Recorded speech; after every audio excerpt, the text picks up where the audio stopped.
So we left off last week with some pretty good art and a dream.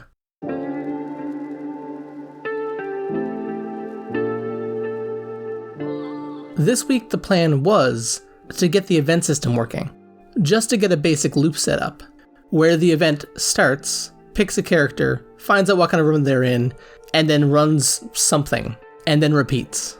But before we get into that, my name is Helper Wesley. I make games and fortnightly videos. So like I said, the plan was to get the event system working in this stretch. So I slapped down some placeholder buttons and tokens, and then I went to lowspec.com and tried to find some kind of color palette that would match or complement the one I was already using. But like I've said before, I'm not an artist, so I realized I had no idea what I was doing.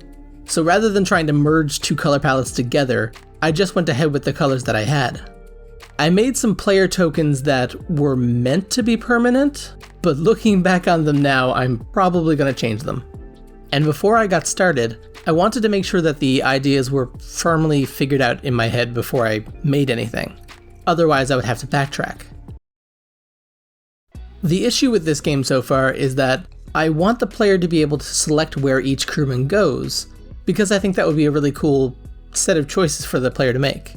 But I also wanted to make it so that when the player sends more than one crewman to a single room, it's then safer for that crewman. But this puts the player in a position where they always want to put all of the crew into a single room. So we just end up back at Atomic Trail, where everybody was always together, which kind of defeats the purpose of the game I want to make. So we spent a little while batting back and forth ideas, talking about ways to fix this, and I think that we came up with some good ideas.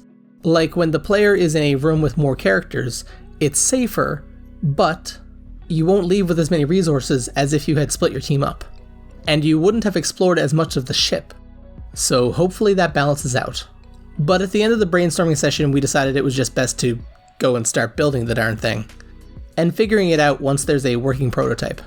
So when I started working on the events, I originally wanted to make it so that they were kind of infinitely randomized. So the text and the event and the action and the characters and the modifiers and all of those sorts of things would all be randomized. But after going way too far into that, I realized that was really stupid. So I'm instead going to do what I did in Atomic Trail, where I handcrafted a bunch of different events, but randomized who it affected and what kind of outcome you would get based on the resources that you had. So I threw all of that out and backtracked. So just to explain what you're seeing here, we have rooms that are on the ship, the cardinal directions, north, east, west, south, a turn skip button, tokens representing each crew member, and then these are the rooms that happen in base, or the tasks that happen in base. And I gave all of the nodes, the rooms, cardinal directions, and tasks, variables. 5 different variables to begin with that determine the room's number, what kind of room it is, what direction in the hallway it is, and things like that. So basically the game would know what room type when we go to try to make an event happen. And then while trying to code this in and making it so that the game could detect what kind of room the crewman is in, I made the possibly stupid decision of making all of those things into a single category called nodes. And so all of them are now one object, with different animations and variables and so on. It made sense at the time, so hopefully it doesn't come back to bite me in the butt later. But it basically just means that each one of these nodes is going to have more variables than before, to tell the game what the node is. And now with all of the nodes compiled into a single object, oh boy, I went back and tried to handcraft an event. Just something simple like, and they walk down the hallway. But sometimes even the simplest things go wrong.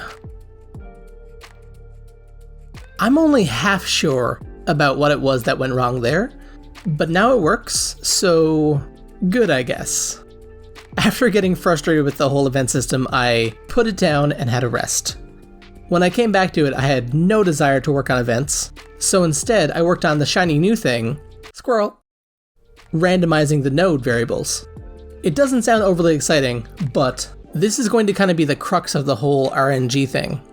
So basically the gameplay will consist of you putting your crewman onto a direction, ending your turn, the crewman searches in that direction, and then each time they search they get a certain distance down the hallway.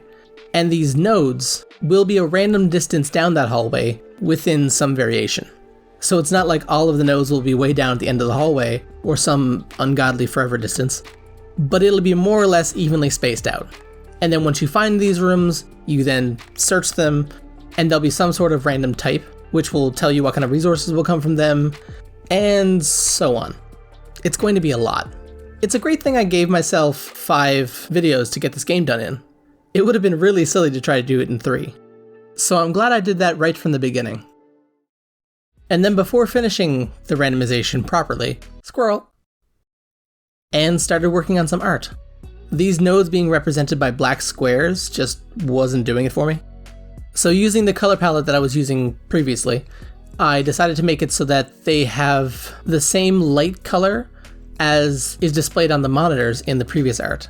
And that way you can see that it's going to be like a digital display type thing, where it's not going to be like a computer screen, but it's going to be a representation of a computer screen. I even tried to make this like digital flail out effect to be used whenever you put your token on a node, but it looked a lot cooler zoomed in. So that's going to need to get changed. But I kept working on different art for the nodes and stumbled upon Bullet and realized I haven't seen one in a while. I'm Canadian and, you know, we solve our disputes with hockey sticks as we ride into battle on our polar bears.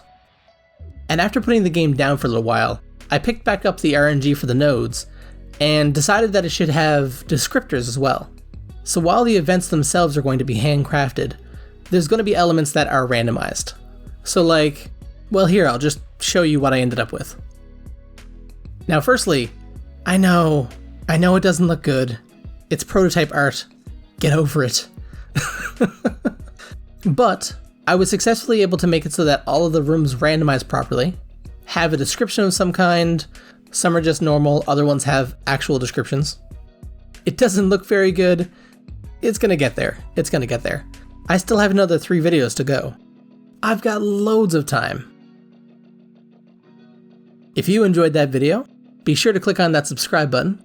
And I want to give a huge thank you to my patrons. Because of them, my coffee cup is full.